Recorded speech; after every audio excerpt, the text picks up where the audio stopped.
Om Shanti. 4th August 2020. Bavdada's Sakar Murli.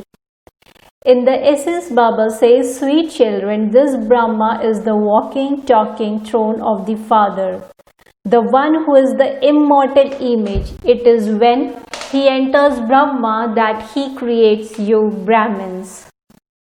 Question: which secrets can the clever children understand and explain clearly to others? Answer: who Brahma is and how Brahma becomes Vishnu. Prajapita Brahma is here. He is not a deity. Brahma has created the sacrificial fire of knowledge through the Brahmins. Only the clever children can understand all of these secrets and explain them to others. The cavalry and the infantry become confused about this. Salutation to Shiva. Om Shanti. Only the one is praised on the path of devotion. They sing his praise, but neither do they know him nor do they have his accurate introduction. If they were to know his accurate praise, they would definitely explain it. You children know that God is the highest and high. His picture is the main one. There must also be the children of Brahma. All of you are Brahmins. Only you Brahmins know Brahma. No one else knows this. This is why they become confused. They say, how can this one be Brahma? Brahma has been portrayed residing in the subtle region, but the Father of humanity cannot exist in the subtle region where there is no creation. People debate with you about this a great deal. You have to explain to them that Brahma and the Brahmins exist, do they not? Just as the word Christian has emerged from the word Christ, the word Buddhist from the word Buddha, and the word Islam from the word Abraham. So Brahmins too are well known because of Prajapita Brahma. There is Adi Deva Brahma. In fact, Brahma shouldn't be called a deity. That is wrong. You should ask those who call themselves Brahmins where Brahma came from. Whose creation was he? Who created Brahma? None of them can tell you because they don't know. Only you children know that the chariot which Shiv Baba enters belonged to the soul that had previously become Prince Krishna. After taking 84 births, he became Brahma. The name he was born with was different because he is a human being. Then, when Baba entered this one, he named him Brahma. You children also know that this Brahma becomes the form of Vishnu. He becomes Narayan. At the end of his 84 births, he is in an ordinary chariot. Each soul's body is his chariot. The immortal image was this walking, talking throne. The six created that throne which they call the immortal throne. Here all are immortal thrones, all souls are immortal images. God, the highest and high, needs a chariot, just does he not? He enters the chariot and sits in it in order to give knowledge. Only he is called the knowledgeful one. He gives the knowledge of the Creator and the beginning, the middle and the end of creation. Knowledgeful does not mean the one who knows all secrets within or the one who knows everything. The meaning of omnipresence is different and the meaning of Jani Janan Har is also different. Human beings confuse everything and say whatever enters their minds. You children now understand that all of you Brahmins are the children of Brahma. Our clan is the highest of all. Those people consider deities to be the highest because deities exist at the beginning of the golden age. The children of Prajapita Brahma are Brahmins. No one except you children understand this. Since they consider Brahma to be in the subtle region, how could anyone understand this? Worldly Brahmins who perform worship and go to the people's home to eat on special occasions are different from you Brahmins. You don't go to anyone's house to eat on special occasions. You now have to explain very clearly the secret of Brahma. Tell them, put everything else aside and first of all remember the Father, through whom you will become pure from impure. You will then understand all of these aspects. When they have even the slightest doubt, they leave the Father. The first and foremost aspect is Alf and Be.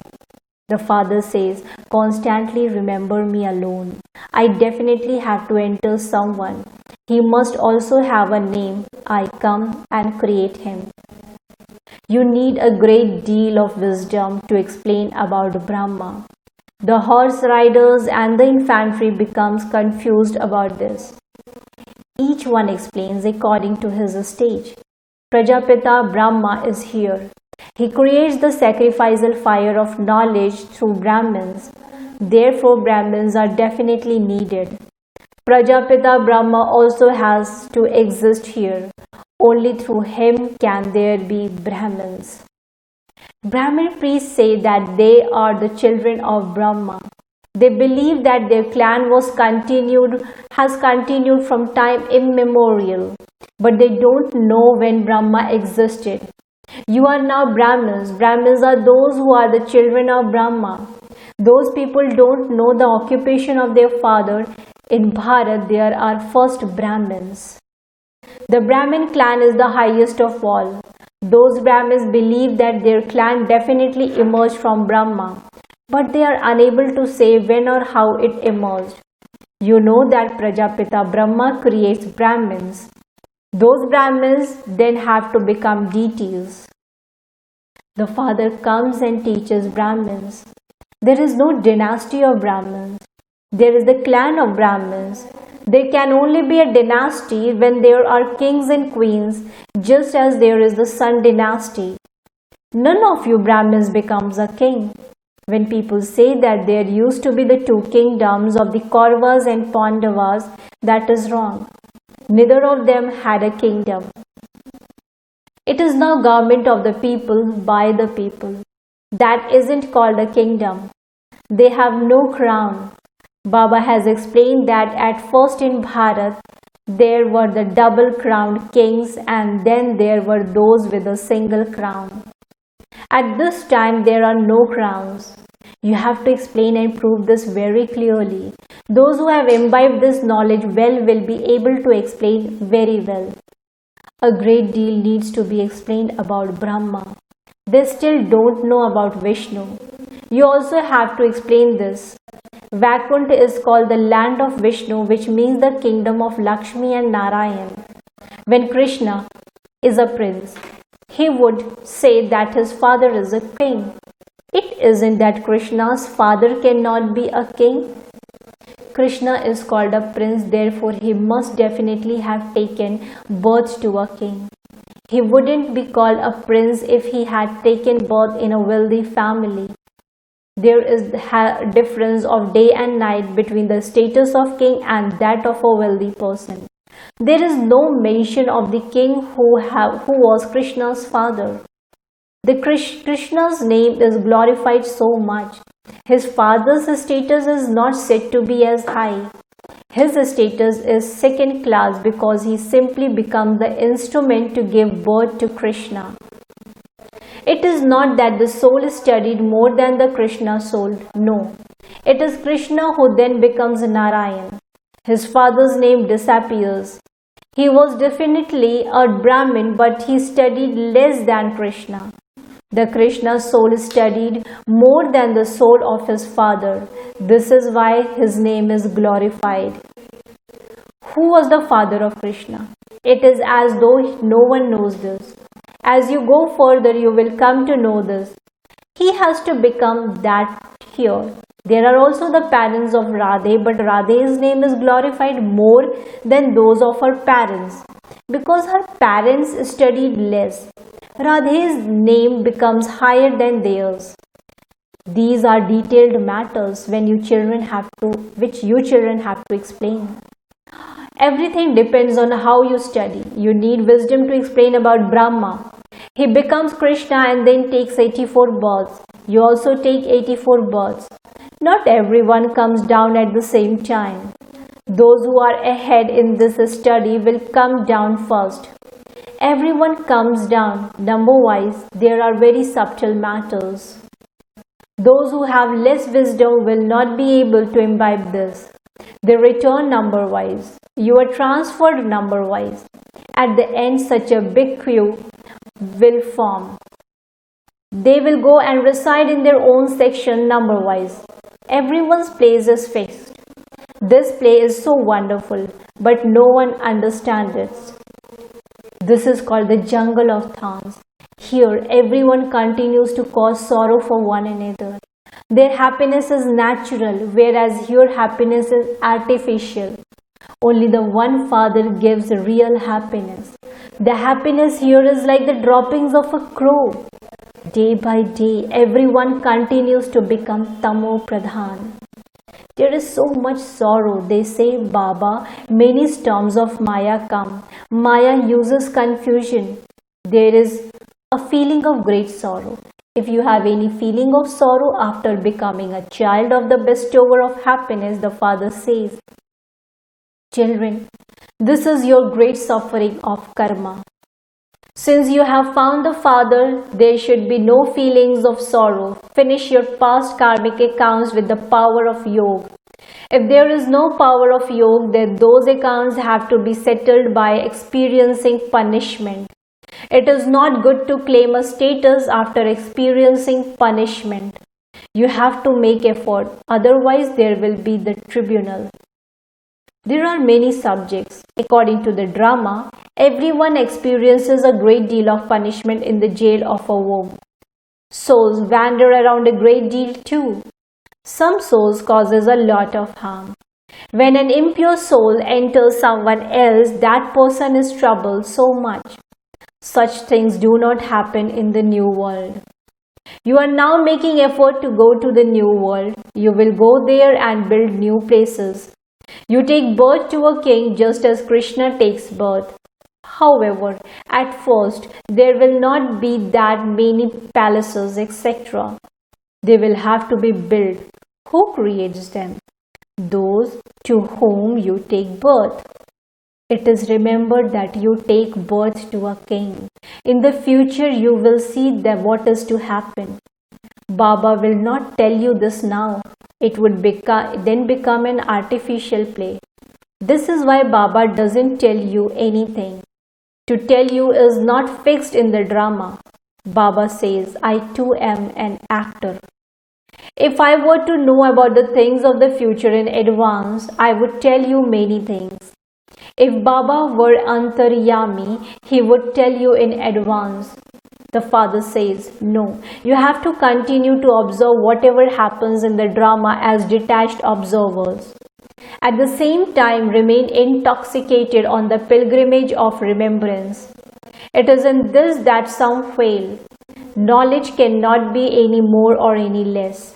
It is only the pilgrimage of remembrance that there is something, sometimes greater remembrance and sometimes less remembrance. The knowledge that you have received is always there.